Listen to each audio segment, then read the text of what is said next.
ভাই দিঘি আমরা তো গানও শুনলাম না। আচ্ছা দিঘি যখন ছোট ছিল তারপরে দিঘি আমি যখন ছোট ছিলাম গ্রেট তখন তানিম ভাইকে গোল দিয়েন না তাহলে আমি বলবো না। তাহলে তানিম গোলটা দিয়ে দাও তাহলে গোল বলবা।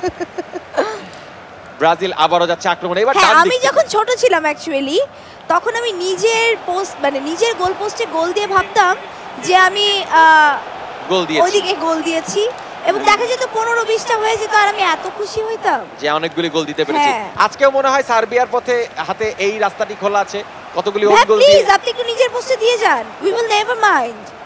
কতগুলি ওন গোল দিয়ে তারা ভাবতে পারে যে আমরা গোল তো অন্তত দিয়েছি। হাতে সময় নেই সার্বিয়ার আর রেগুলেশন টাইমের 8 মিনিটের মতন খেলা বাকি আছে। যদি গোলটা শোধ করতে পারে এবং এই শোধ হয়ে যাবে এক্ষুনি শোধ হয়ে যাবে। এই গেমিং পৃথিবীতে 8 মিনিট তো আসলে 8 মিনিট না এটা তো আমরা সবাই জানি। চোখের পলকে শেষ হয়ে যাবে এই সময়টি। সো একটু পুশ করে খেলতে হবে। অ্যাগ্রেশন আমরা দেখতে চাই। না, ডিবক্সে না, ঢুকে পড়েছে। না, না, ডিবক্স না, তৈরি না, হয়েছে। বলেছিলাম সার্বিয়া গোল! দুর্দান্তভাবে এই ম্যাচে ফেরত আসলো।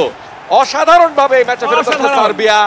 চমৎকার ফিনিশিং, চমৎকার। আমি আমরা অপেক্ষা করছিলাম আমরা এখনই বলছিলাম যে যে কোনো মুহূর্তে একটি দুর্দান্ত অ্যাটাকে চলে যেতে পারে সার্বিয়া এবং চমৎকার ফিনিশ করেছে। আমরা গোলটি আবার দেখব।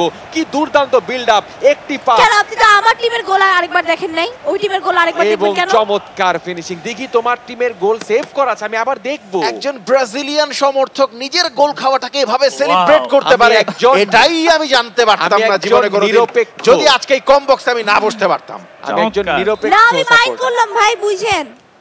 আচ্ছা 90 মিনিটের প্রায় শেষের দিকে চলে এসেছি। সবাই মানসিকভাবে এক্সট্রা টাইমের জন্য প্রস্তুত হতে পারেন, কারণ মনে হয় না যে এই বাকি 3 মিনিটের মধ্যে ব্রাজিল কোনো গোল করতে পারবে। যদিও ব্রাজিলের পায়ে এই মুহূর্তে বল এবং অ্যাগ্রেশন দেখা আমার যাচ্ছে। প্লেয়ারটাকে এভাবে ইয়া করেন না। হ্যাঁ এখনই সময় নেইমারের ডি বক্সের ভিতরে গিয়ে শুয়ে পড়ার, অভিনয় শিল্প